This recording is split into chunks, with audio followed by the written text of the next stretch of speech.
मेरे पति के देहांत के बाद मैं अपने इकलौते बेटे के यहाँ रहती थी। मेरी बहू का एक अलग ही रूप मुझे देखने मिला, साथ ही बेटे का भी। दोनों के मन में क्या है मैं अच्छे से जानती हूँ। वो चाहते हैं कि मैं वृद्धा आश्रम चली जाऊं। उनके जाने के बाद मुझे यह सब देखना और सुनना पड़ेगा, इसका मुझे अंदाजा भी नहीं था। पर मन मार कर मैं अपने बेटे और बहू की बातें सुनकर भी यहाँ रहती हूँ, क्योंकि मुझे मेरे पोते और पोती दिखाई देते हैं। उनकी झलक पाकर मुझे सुकून मिलता है।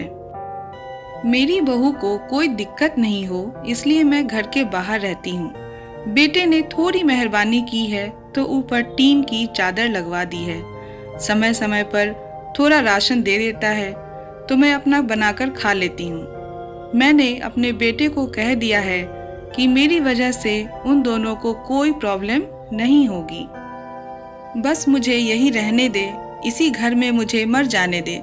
मैं बस यही चाहती हूँ। मैं अपने आप को खुशकिस्मत समझती हूँ कि मेरे बेटे और बहू कम से कम मेरे लिए इतना तो कर रहे हैं। मेरा बेटा सुबह 9 बजे जाता है और बच्चे भी उसी समय स्कूल चले जाते हैं। फिर शाम को 6 बजे मेरा बेटा वापस आ जाता है। बच्चे 3 बजे आते हैं। उन्हें आते जाते निकलते देख मुझे बड़ा सुकून मिलता है। मेरे पति के दोस्त थे, उनकी पत्नी का भी स्वर्गवास हो गया है। उस समय वो हमारे घर पर आया करते थे। उनसे हमारे अच्छे रिश्ते थे। उनका घर हमारे घर से थोड़ी ही दूर पर था। पैरों में समस्या हो गई थी, ठीक से चल भी नहीं पाते थे। वो बड़े दिनों बाद मेरे यहाँ आए।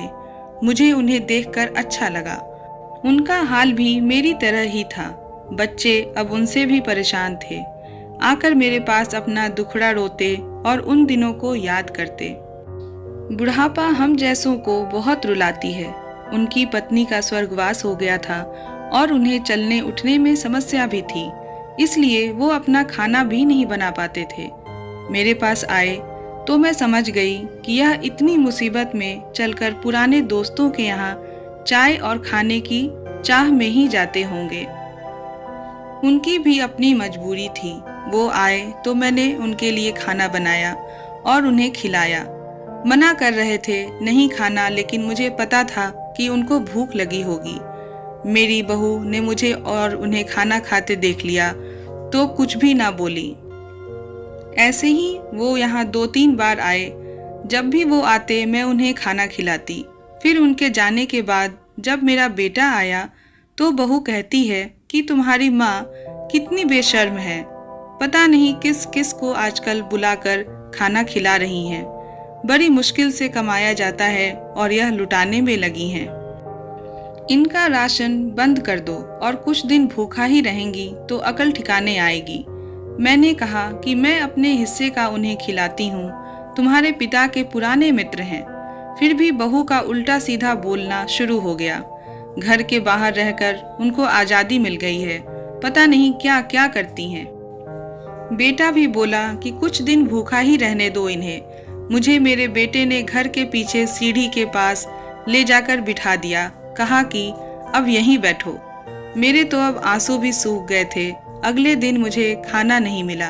मेरे टिन के उस छोटे से कमरे को बहू ने तोड़ दिया। एक दिन पूरा भूखा रहने के बाद मैंने सोचा कि मैं गलत कर रही हूँ। मुझे अब अपने बेटे के यहाँ नहीं रहना चाहिए और शायद गलती भी मेरी ही है। मेरी ही परवरिश में कोई कमी रही है, तभी तो यह परिणाम आया है। अगली सुबह मैंने अपने बेटे को कहा कि मुझे वृद्धा आश्रम छोड़ा। अब मैं तुम दोनों को ज्यादा परेशान नहीं करना चाहती। बहू ने कहा कि एक दिन भूखी रही तो अकल ठिकाने आ गई ना। बेटे के चेहरे पर भी अजीब सी खुशी थी। जल्दी से तैयार हो गया मुझे छोड़ने के लिए। बहू कह रही थी कि आज की छुट्टी ले लो, यहीं आसपास मत छोड़ आना, कहीं 3 दिन में वापस ना आ जाएं। मैंने अपनी बहू से कहा कि बेटी चिंता मत कर, अब मैं नहीं आऊंगी। मैंने अपने पोता पोती को गले लगाया। मुझे पता था कि अब मिलना नहीं हो पाएगा। बेटे को भी चाहती थी एक बार जी भर के गले लगा लूं, लेकिन वो बोला चलो जल्दी करो। मैंने बहू को कहा कि बेटी अपना ध्यान रखना, और बेटा मुझे छोड़ आया। वहाँ आकर मैंने देखा कि मेरी तरह कई हैं, थोड़े दिन उदास रहते हैं फिर सच को स्वीकार कर लेते हैं। मैं अब यहाँ खुश हूँ, कुछ काम भी करती हूँ। मैं चाहती हूँ कि ऐसा कहूँ कि ऐसा किसी के साथ ना हो, लेकिन ऐसा कब किसके साथ हो जाए कोई बता नहीं सकता। लेकिन माँ बाप को ऐसे समय के लिए भी तैयार रहना चाहिए।